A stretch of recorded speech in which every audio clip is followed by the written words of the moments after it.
Do you have a tight budget, but you really need a 4-bedroom house and you want a great neighborhood? I can't wait for you to see this amazing new listing right here in Quailridge subdivision.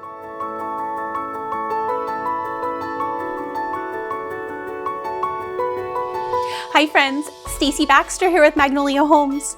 Everyone loves this neighborhood because you're right by Boulder Creek School, tucked behind Trader Joe's and the movie theater, so it's so convenient.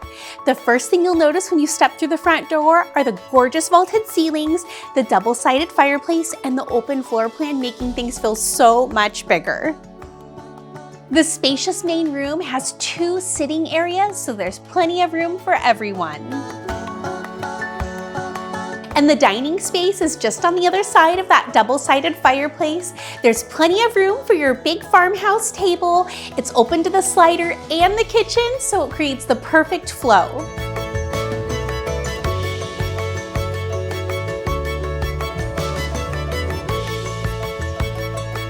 This Quailridge home is just under 1,600 square feet, and the space is so maximized. There's 4 nice-sized bedrooms and 2 full bathrooms. The vaulted ceilings in the primary suite create such a feeling of space, and you'll love the great natural light with having the slider out to the patio. This primary has dual closets, one here in the bedroom and a walk-in off the ensuite bathroom. And speaking of the ensuite, it's got dual sink vanities and an oversized tub. This fully fenced backyard has plenty of grassy area to run around and play, and you'll love all the big mature trees, creating a lot of privacy and shade.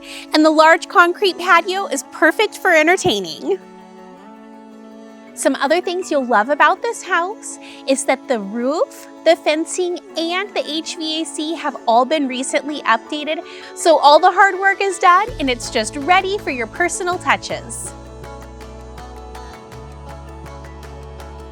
Houses in Quailridge always go fast, and a 4-bedroom will go even faster. We'd love to show you this home before it's gone, so call me, Stacy Baxter, and my Magnolia team at 530-209-1716. Because it's your life and it's your story. We're just trying to help you find a 4-bedroom house in Quailridge to tell it in.